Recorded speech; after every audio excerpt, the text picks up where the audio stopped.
আসমানের নিচে এই জমিনের উপরে কোরআন চাইতে আর দামি কোনো জিনিস এই পৃথিবীতে নাই। বলে সুবহানাল্লাহ। এত দামি একটা মাস আমরা একটা আমল ইবাদত করে ফরজের সব পেয়ে যায়। একটা ফরজ আদায় করে আল্লাহ সুবহানাহু ওয়া তাআলা 70টা ফরজ আদায় করলে যে সব হয়, বান্দার আমল নামে আল্লাহ সেই সব দেন। বলে সুবহানাল্লাহ।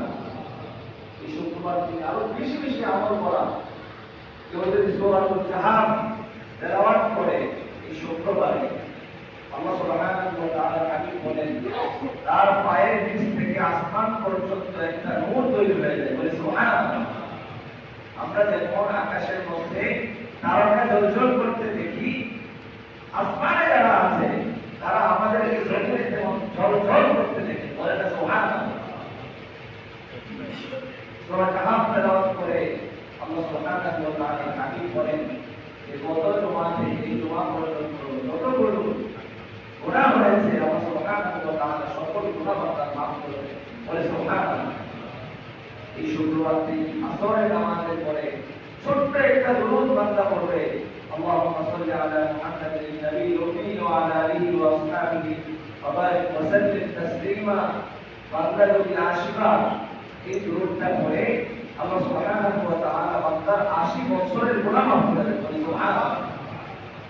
শুধু তাই না, 80 বছর ইবাদত করলে যে সওয়াব হয়, বান্দার আমল নামায় 80 বার পড়লে আল্লাহ 80 বছরের সওয়াব বান্দার আমল নামায় লিখে দেন। বলে সুবহানাল্লাহ।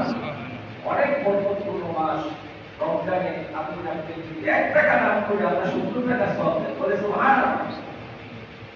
70 টাকা দান করা আমার জন্য কঠিন, কিন্তু আজকে যদি এই রমজানুল মুবারকে 1 টাকা দান করতে পারি 70 টাকা সওয়াব পাচ্ছি। 1000 টাকা দান করলে 70,000 টাকা সওয়াব পাচ্ছি। বলে সুবহানাল্লাহ।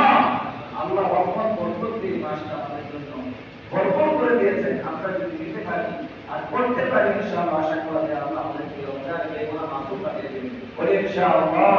আল্লাহ বেশি বেশি আমাদেরকে তৌফিক দান করেন, যারা সফল করেন আমাদের